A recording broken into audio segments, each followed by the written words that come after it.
welcome to today's webinar, where we're going to be talking about rethinking the onboarding process and the importance of human connection in an employee market. What we're going to start with are just sort of introductions. So my name's Rich Moore. I'm currently an enterprise customer success manager at Enboarder.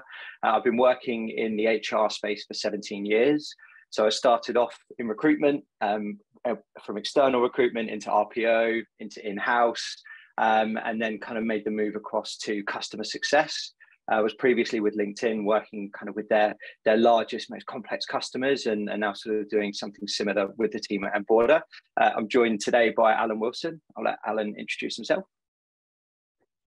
Thank you, Rich, and good morning, everybody. I'm Alan, so I'm the head of people operations at Tarabut Gateway. So we're a open banking fintech startup based in the Middle East. I'm working to revolutionise open banking in the Middle East. And really, I was thinking about how best to explain my role. And I suppose the first thing to call out is that the one thing that I'm really passionate about is being able to combine people operations with ideas from other disciplines, namely process improvement. This is a lot of the work that I've been doing here at TG, and it's been quite revolutionary.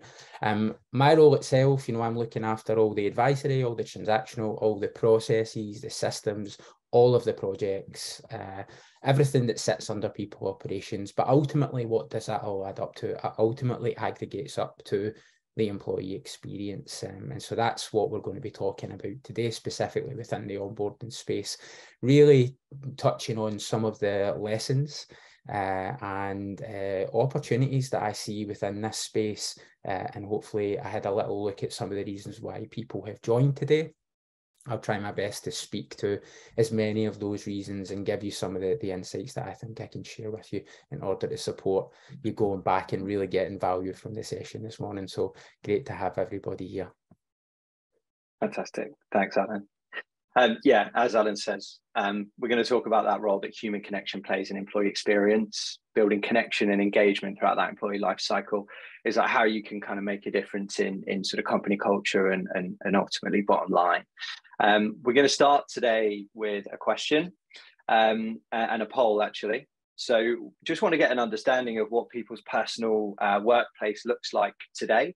And I think kind of whilst everyone is sort of filling that poll in, Alan, maybe if you want to kind of give us an idea of what that looks like at TG. Absolutely. So yeah, I think we are a fully remote company. We are based across multiple jurisdictions. So although the business is based in the Middle East, we also have a team here in the UK. We have a team in Bahrain. We have a team in Dubai, and we're also now expanding into KSA, or the Kingdom of Saudi Arabia, as well. So as you can imagine, when it comes to culture, when it comes to onboarding, when it comes to almost everything, this is a lens that we really need to take quite seriously. And I know that there might be others who are on the call, whether it's fully remote or whether it's hybrid.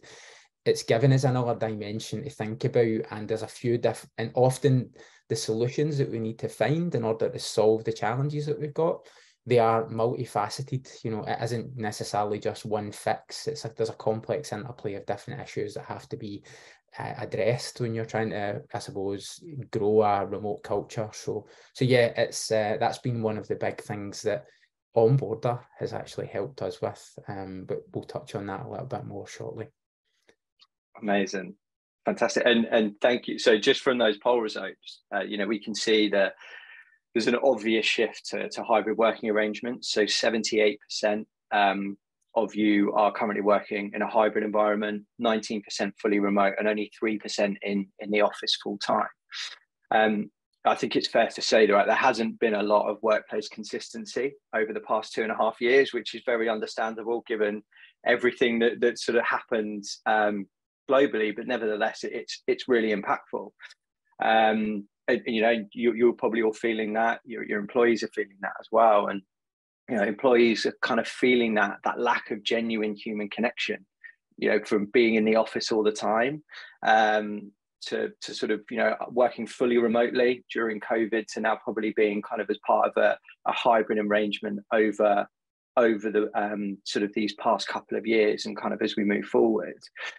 And I think with this new way of work, people have struggled during that time as well. You know, I know certainly for me, from someone who was in the office 4 to 5 days a week before, to now probably doing 1 day a week in the office and being fully remote during COVID.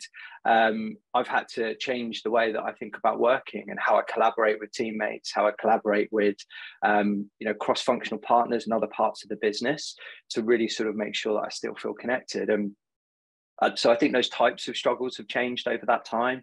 You know, how we're working, work-life balance, where we work, hiring freezes, labor shortages, back to hiring freezes, changes in skills as well is kind of, you know, that's something that's changing frequently. So I think the questions that leaders are sort of asking themselves are starting to change as well. You know, will you lose talent because of a hiring freeze? You know, I've heard it talked about this job full recession, you know, where kind of everyone's still in a role.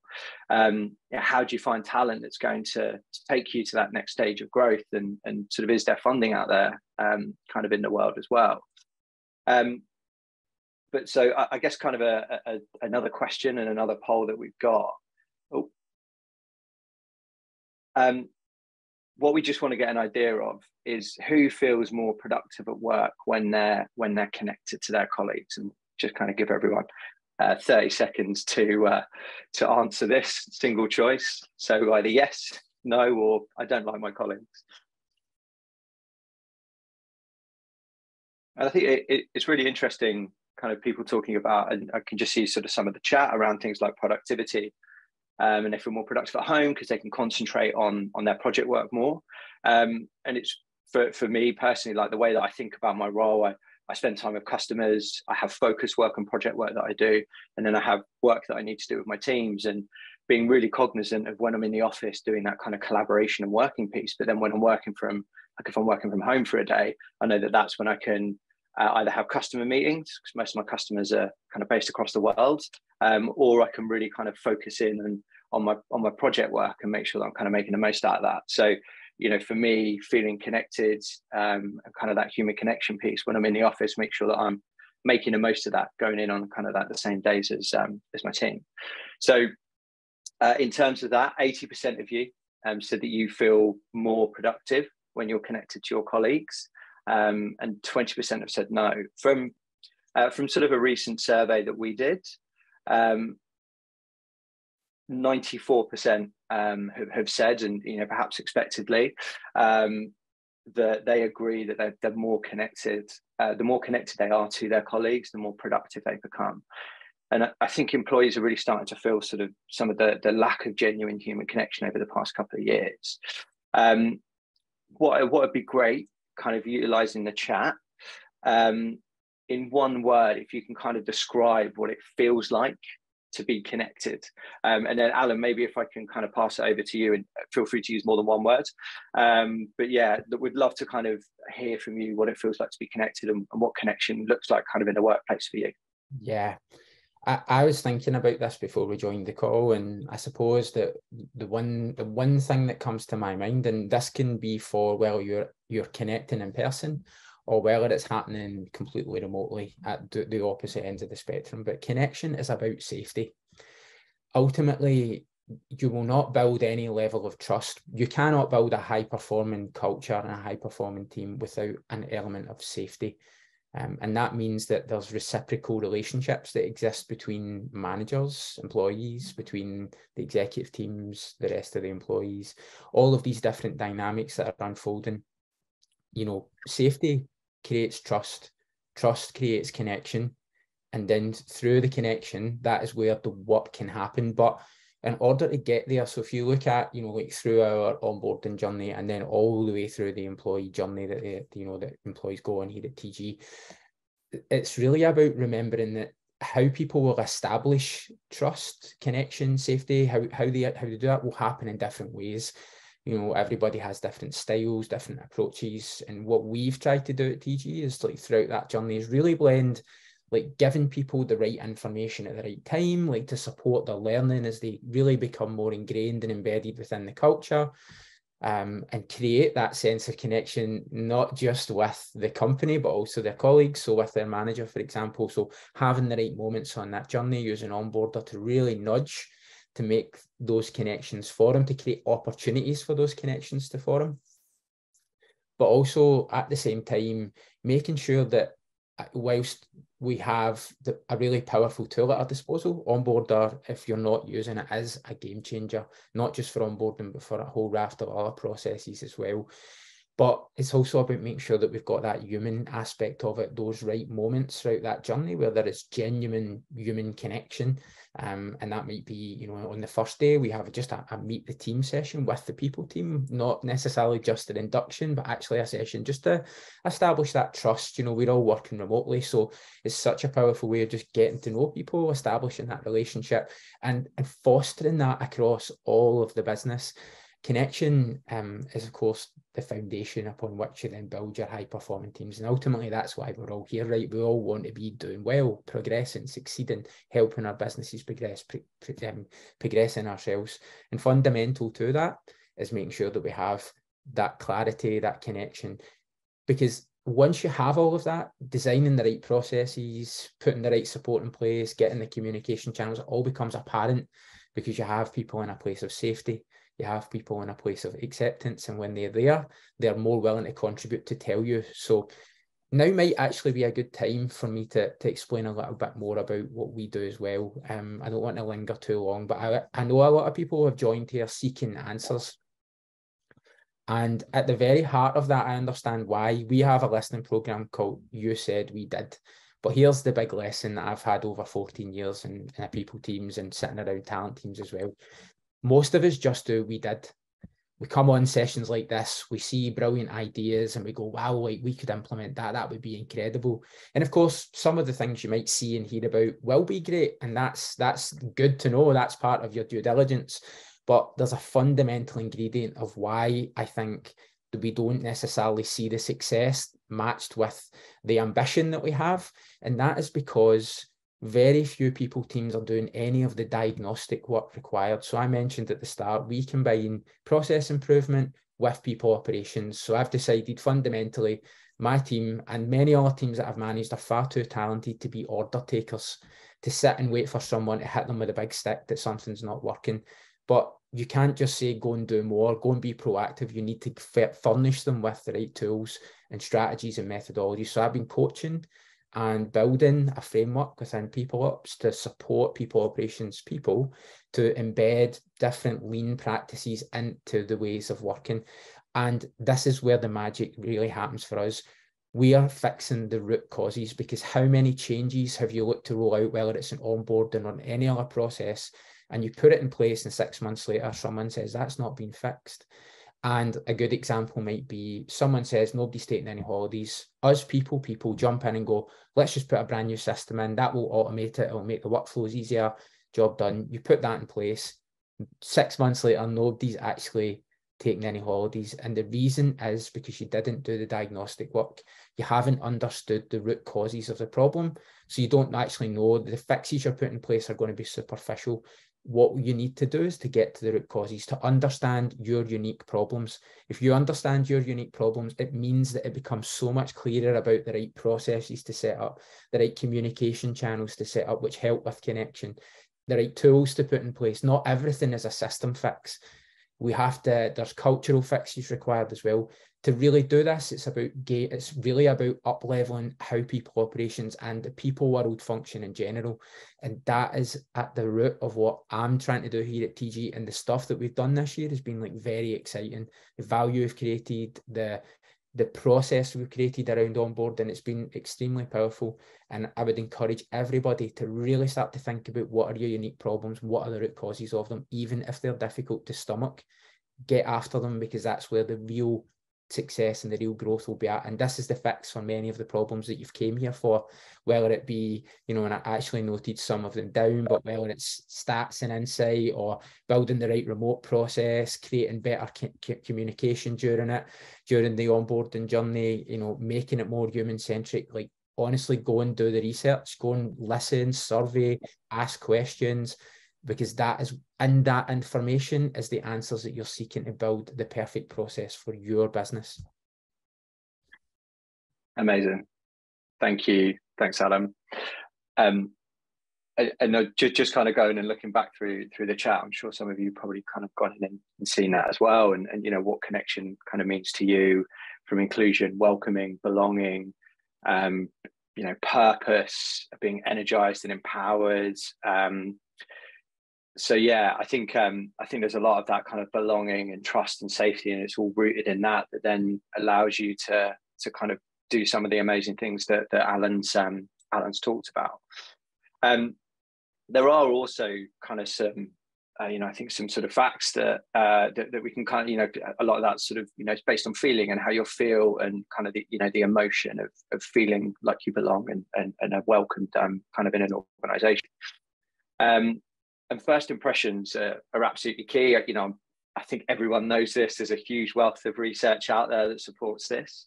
But some sort of recent research that's done from the Aberdeen group found that 86% of new hires decide how long they'll stay within the first 6 months within the organization. So, that key phase of them starting in the business. And 20% of new hires leave within 6 weeks of joining. That's 1 in 5. I think that, that feels like a really high number. So establishing that connection early in the onboarding process is really fundamental to successful hiring. There's a lot of time, a lot of expense, a lot of effort that gets placed into talent attraction, but kind of consider the impact that you could have by ensuring you're sort of placing your very best selves in front of new employees before they even start. And what that looks like, here we've got kind of like a traditional kind of onboarding versus experience driven onboarding. And so if we kind of look at the more traditional one, that sort of lower line, you go through that recruitment process as a candidate. You're learning about the business. You're spending time with those hiring managers. You're getting to know people kind of sort of within the team. So your experience is going up. You get offered, and then you don't really hear anything. You've got your start date. Maybe it's 3 months. Maybe it's a month. There's nothing personal. The only stuff you're getting through is kind of that task-driven stuff that you need to do. Filling out forms for whatever kind of HRIS system you're using, sending your ID to someone, but you're not kind of actually speaking to the team. You start, the business isn't ready, your IT equipment isn't there day one. I'm giving you a worst case scenario here, but hopefully you're kind of getting a point. Your manager isn't ready for you to start, and so there isn't that personal experience. And then within 3-4 months, your kind of mind is set on that organization, and we then sort of see that play out in how people are feeling within that first 6 months. But by focusing on that experience for people, they've gone through this great kind of recruitment process. They accept the offer. Then you reinforce that decision with, you can use a tool like Enboarder for that, sort of nudging them through the rest of sort of that onboarding journey. And you're still getting the information that you need. You're still getting them to complete some of those tasks, but they're having communication with a buddy perhaps, or the hiring manager. They're finding out more about the company as they sort of go through in the build up to them starting. They've told you what IT equipment they want. If they're remote, you've got the address to send it to. If if they're hybrid, they're going to be in the office on day one. You've got their pass there ready for them. Sort of all of these little things that you can kind of do. Is there stuff that they need to know before day one? Are there learning paths that they can like micro learning things that they can be doing? Day one comes, the business is ready for them. Their buddy's there to greet them. They've got their IT equipment. The organization's ready, and it creates that kind of that experience from the outset that's kind of going to help them sort of settle into the business and perform at their best as well. I'm not sure if you kind of got any thoughts or around this. Yeah, absolutely. So I suppose this is where Onboarder's been transformational for us. We've been using it now for just over a year, and what we've done is obviously our onboarding journey, depending on the notice period, but it runs from -3 months all the way up to +3 months. And we have that entire journey mapped out for any newbie that's coming on board. But I think what's really critical you can create these right, and there's always just a starting point, but ultimately what's really important is to have the right listening strategy. I talked a little bit about this and talked about the ways of working, and it's seamlessly falling into this. We have a survey that goes out at 7 days, one at 30 days, one at 90 days. We want to see across that entire journey. So usually 7 days is probably the reflection point back across the journey they've had thus far since they were offered. but then you're getting an insight. What's really happening what's the evolution that's happening in an employee journey over 7 to 30, and then from 30 to 90. Now, where we've got to with it in terms of the strength of the onboarding process, we do ours out of 10. Obviously you can use the EMPS, which obviously runs up to 100, but we've simplified it and kept it just 9 out of 10. But we've been above 9 now. I think about averaging 9.3 across each of the months. We've not seen a drop in about 8 months. And what we're doing across each of those is we're extracting not just scoring, but we're extracting feedback. And where we're getting feedback, we backlog it and we will reach out. So if someone gives a slightly lower score, we get notified straight away. Onboarder can do that for you. So you know that if someone's not having the experience that you would expect, if there's an outlier, for example, so anybody really who's scoring 8 or below for us is an outlier. We will contact them and have a conversation directly with them just to understand what is it that's going on and what can we learn from that. And we take it and backlog whatever feedback they've got, and then we work on a solution. Those solutions could be tactical improvements, something that can be fixed now, but also it can be bigger projects that we need to stand up. Okay, one of the things we're looking at, for example, might be management training, because we need our managers to be more competent when it comes to really building the 90-day plan, for example, and really integrating with, the performance culture we're trying to build. Onboarder does all this for you. It's so powerful, because you can be putting in documents, forums, you can be linking those forms into your IT department, you can be delivering like the information just in time, like before you just drop a big pack on someone and they have to spend a few months reading through all the different data. Not with Onboarder, you can just simply drop in the information just at the right moment on the journey. You can segment the journeys. Obviously, we are across different jurisdictions, so we have different processes almost for different countries. We've got one flow, but we branch. So we use like the logic function that's in Onboarder. It's so powerful for creating this incredible experience. And also, if I'm putting my ops and process hat on, it's a much lesser investment from a resource perspective. The great people I've got in my team actually get the chance to work on exciting, creative stuff rather than the repetitive tasks that I think cripple most people in talent teams, because there's so many talented people, but you're crushed by the repetitive, tasks that you have to do. This tool can transform that. They're not paying me to say any of this. I'm just giving you my perspective. And we've used this obviously for offboard, and we've also used it for the talent people out there. We've used it for promotions. We're going to use it for like entity moves where we've got like global mobility happening, because that is also happening in our business as well. And we're creating experiences for these transitions for the talent in the organization as well as when they're joining. Powerful stuff. Very powerful stuff. Amazing. Thanks, Alan. And I can see a question just around how Enboarder make sure that managers are ready for new starters on day one. So the workflow tool itself, it's not just for employees. So you have kind of stakeholders involved in that. So direct managers, buddies. So in the same way that Alan's just talked about how you can kind of send all of this information out to that new starter, like just in time, you can do exactly the same thing for that line manager or that direct manager of the new employee, so that they're kind of fully aware of everything that's going on, where that person is kind of coming into day one and when they're going to be starting as well. Information that you're collecting from the new employee as well can be fed back to the manager, so that they've got all of that information. At Enboarder, we do some fun stuff. I remember on my first day, during my onboarding, I was asked what my favorite 3 p.m. snack was, my favorite drink, a couple of my hobbies. And then when I started on day one, all of that stuff was on my desk, so I got this kind of really sort of personal, connected welcome.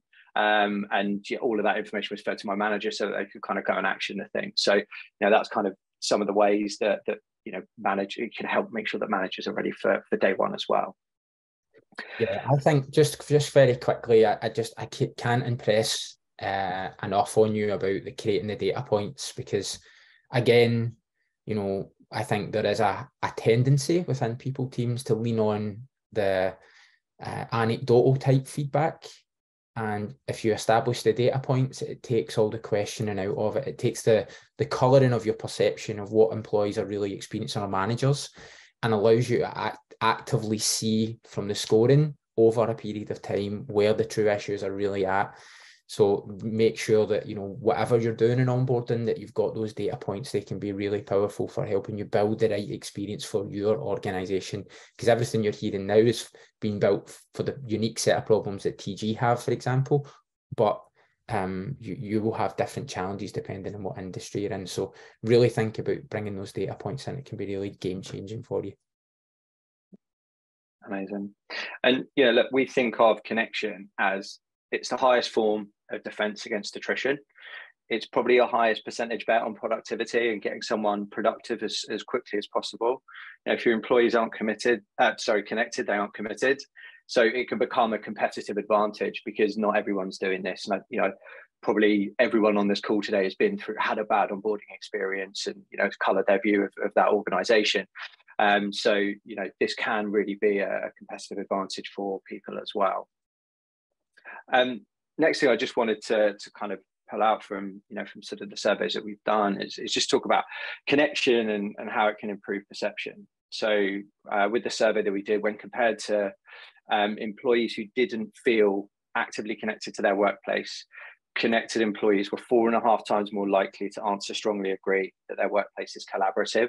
They're 3 times more likely to say that their workplace keeps them engaged, 5.5 times more likely to report that their workplace motivates them to go above and beyond, 7 times more likely to foster innovation, 3.5 times more likely to say that their company is a great place to work and they'd recommend, and 2 times more likely to consider their company inclusive. So, collaboration, engagement, innovation, going above and beyond, inclusivity, somewhere that people would recommend to work. I think these are probably, for a lot of us on the call, these are the things that we're all striving to be as an organization. And Alan, I'm not sure if anything jumps off the page for you there.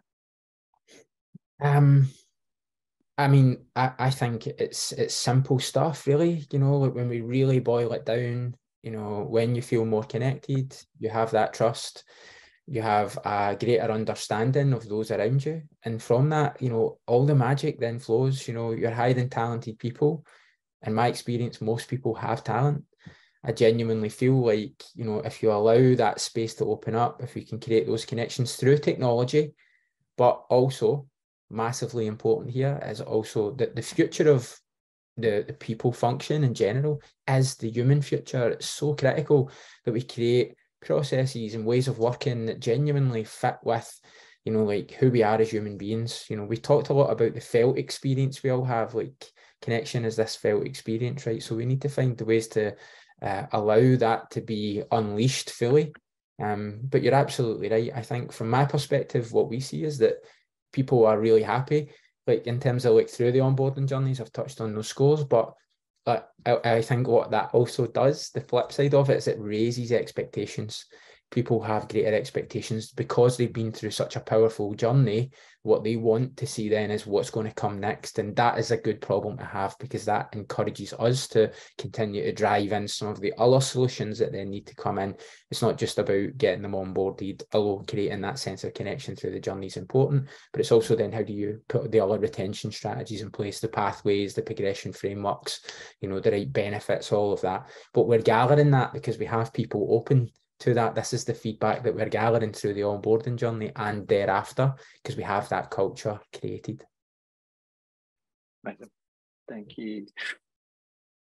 So, I think it's obvious then that human connection, right? It comes at work from peers. I'd probably say typically, but I probably believe that managers had the biggest impact on helping our employees feel connected.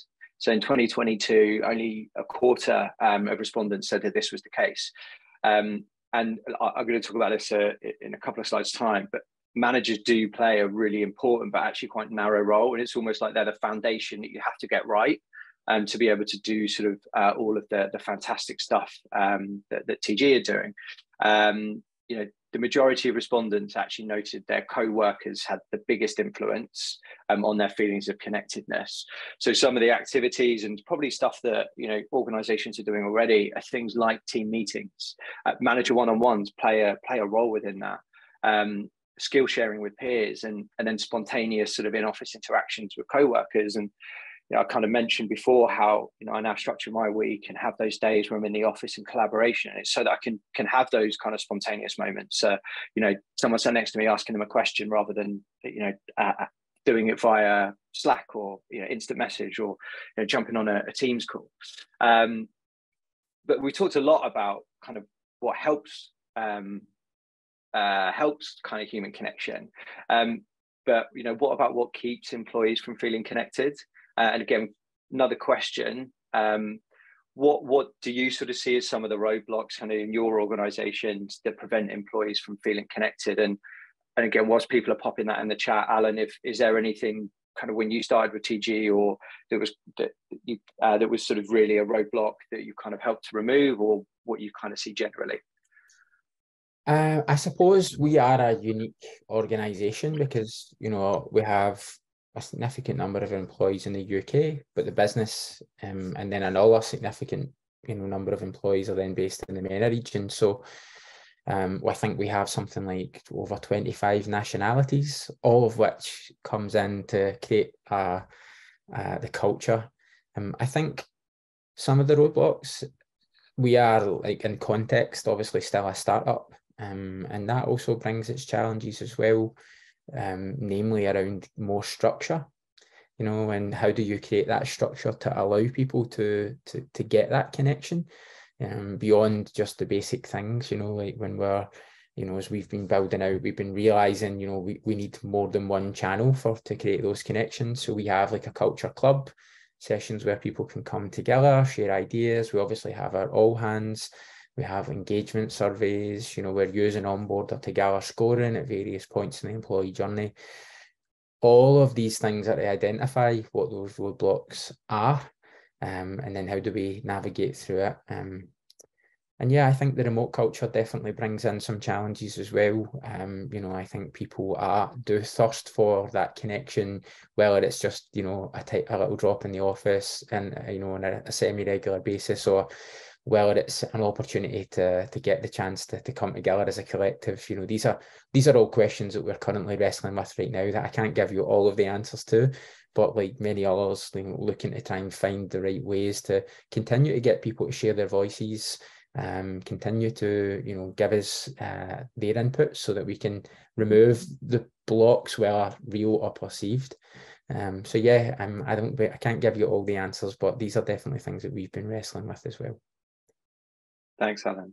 And I can see kind of some of the things that are coming through around human contact, personal connections taking longer to build, too many technical to-do lists, so a lack of focus on the human side, lack of hiring manager engagement, sort of unorganized hybrid models where different people are coming in on different days, and you're not kind of coming in as a team, but you're looking to kind of change that by moving to a more structured model and kind of foster some of that in-person collaboration on the days you're all in. Hybrid meetings being difficult, especially when most of the team are in the office, but one person's remote. So I think there's lots of different things that are coming through from that, and from the research as well that we did. There was a lot of different reasons. Kind of you can see some of the bigger ones here, but top reasons: different personalities and work styles. 29% having unsupportive or passive managers, 26% with a lack of transparency in business decisions, 19% through working remotely. But you can see kind of how many different things there are for people. And I think the reason for that is that the connection needs to be individually addressed, or a lack of connection needs to be individually addressed. It's a really individual thing. So, being mindful of each individual employee and their specific needs, I think is really important as we think about connection. It comes back to, Alan talking about the diagnostic side of it. So really understanding what that root cause and that root problem is, and understanding how you can solve for it before just putting a patch or a new system kind of into place. So kind of doing that piece before. I talked a little bit about kind of, managers having this sort of narrow but powerful impact. Respondents who said that they were disconnected were twice as likely to cite their manager as the cause. So again, it comes back to that being that foundational piece. But when speaking to people managers, they agree, like over half agree that they're struggling to provide enough human connection for their teams and their direct reports. So it's really important to ensure that you're equipping people managers and equipping leaders with both the tools and the training that they need to be able to successfully communicate with their teams. I think what I kind of find interesting from the stats here is that remote managers, perhaps conversely, feel better equipped to provide enough human connection. And for me, I think that's probably, and because you're remote, you're more conscious of it. It's front of mind for you. So you know that you're kind of making an effort because it's your reality and you live within it. Whereas I think when you're kind of in the office, it's easy to be like, well, everyone's in the office, so we're all connected because we're all kind of at work. And actually, you might spend an entire day in the office and not sort of speak to anyone else. So I think it sort of brings it to light when you're kind of working in those remote spaces. So just to sort of summarize, kind of looking at that true value of human connection, feeling a genuine sense of human connection is one of the biggest factors that are going to influence people's productivity, job satisfaction, even kind of the positive and negative kind of perceptions of their workplace. So as employees settle back in and begin returning to the office, we're seeing positive trends around those feelings of connectedness. And that connection is really kind of the foundation that's going to support every initiative. So putting human connection sort of front and center of your business is going to help to kind of enable connectivity, engagement, and growth. So I think as you're sort of looking to help your employees transition to a new way of work, just kind of keep these three principles on the screen in mind. So connection, engagement, and growth. There's one more slide after this, but Alan, I'll just sort of kind of any closing remarks or final remarks from you. I think there's something in this, and how do you communicate this message? But I think this is absolutely fundamental to everything, really, is that the connections that we experience on the outside are often reflective of the connections that we have with ourselves. Where we feel cut off from ourselves individually, we often feel cut off collectively. I think this is where the talent and people professionals can look to well-being, for example, and the right well-being strategies to get people in tune or more in tune with themselves. I genuinely feel like that is the next phase for us at TG as we move into next year. We've looked at areas like we've used Onboarder for our managers. We're trying to, create that sense of connection between the employee and the manager, but we've had to trim some of that back, realizing that the managers can get a little bit overwhelmed as well. We're looking at management training, but fundamental to it is to try to figure out the ways upon which we can get our employees much more connected with themselves, and that they can really balance their own inner connection with the connections they have on the outside. And I can only speak from my own personal experience, but the connections that I foster in work are far stronger now, simply because of the nature of the work I've done for myself. And I think that if there's a way for us to strategize that and to roll it up into a program, which would probably be in the wellness space, I think that will genuinely be another enabler to help and foster better connections and connecting people, getting them more engaged, getting them to grow because they have a much deeper understanding of who they are and who they wish to be around and how they like to connect with the world. So I genuinely feel like that's absolutely critical. Perfect.